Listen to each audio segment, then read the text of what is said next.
وعلیکم السلام ورحمۃ اللہ وبرکاتہ۔ حضرت جھاڑو کے موسم میں کچھ لوگ وضو کے ٹائم میں پیر نہیں دھلتے ہیں، اچھا، پھر کیا کرتے ہیں؟ وہ چمڑے کے کچھ جرابے پہنے ہوتے ہیں اور اسی بات پھیر لیتے ہیں اور پھر نماز بھی پڑھ لیتے ہیں۔ اچھا، آپ مسح خفین کی بات کر رہے ہیں، تو یہ مسئلہ بہت اچھا ہے۔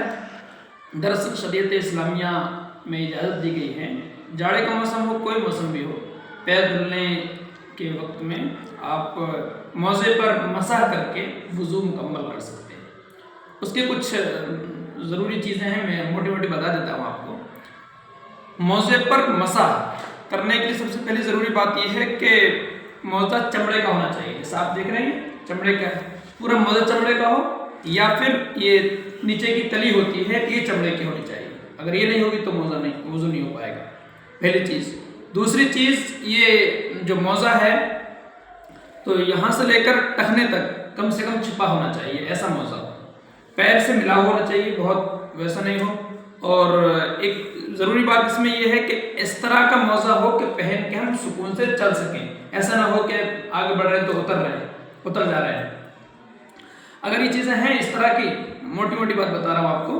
اس کے بعد پھر وضو کر لیا آپ نے ایک مرتبہ، وضو کرنے کے بعد مکمل وضو کر لیا، پھر آپ نے چمڑے کا موزہ پہن لیا۔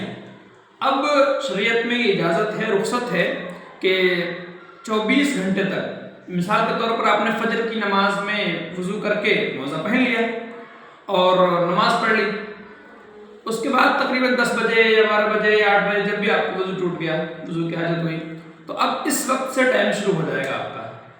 اب اس 10 بجے سے لے کر پلٹ کر 24 گھنٹے تک، اس میں 2 صورتیں آتی ہیں، ایک مسافر اور ایک مقیم۔ مسافر کا مطلب ہوتا ہے جو سفر شرعی، تعداد بتائی گئی ہے تقریباً 92 کلومیٹر سفر کے ارادے سے نکلا ہو گھر سے، مسافر ہوتا ہے۔ اور جو اس سے کم عمر ہو یا گھر میں رہ رہا ہو تو اس کو مقیم کہتے ہیں۔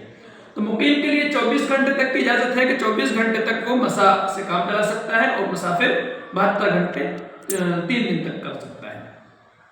تو وضو کر کے پہن لیا آپ نے، اس کے بعد 24 گھنٹے تک مسح، یعنی کہ پہلے ہاتھ دھلیں گے آپ، چہرے کو دھلیں گے، سر کا مسح کریں گے، اور اس کے بعد پیر دھلے نہیں پھر، بلکہ بھیگا ہاتھ لے کر اسی سے مسح کر لینا ہے۔ وہ جو ہاتھ ہوں، جیسے پانی سے آپ نے ہاتھ گیلے کیے مسح کرنے کے لیے، اسی ہاتھوں سے نہیں مسح کرنا بلکہ دوبارہ ہاتھ گیلے کرنے ہیں۔ اور اس کے بعد طریقہ اس کا یہ ہے کہ داہنے ہاتھ کی 3 انگلیاں داہنے پیر کے انگلیوں پر رکھیں اور یہاں سے کم 3 انگلیوں تک کھینچتے لے جائیں، اور سنت یہ ہے کہ آپ نصف پنڈلی تک یہاں تک کھینچتے لے جائیں، داہنے ہاتھ سے داہنے پیر کا اور بائیں ہاتھ سے اس طرح سے بائیں پیر کا، اس طرح آپ کا مسح ہو جاتا ہے۔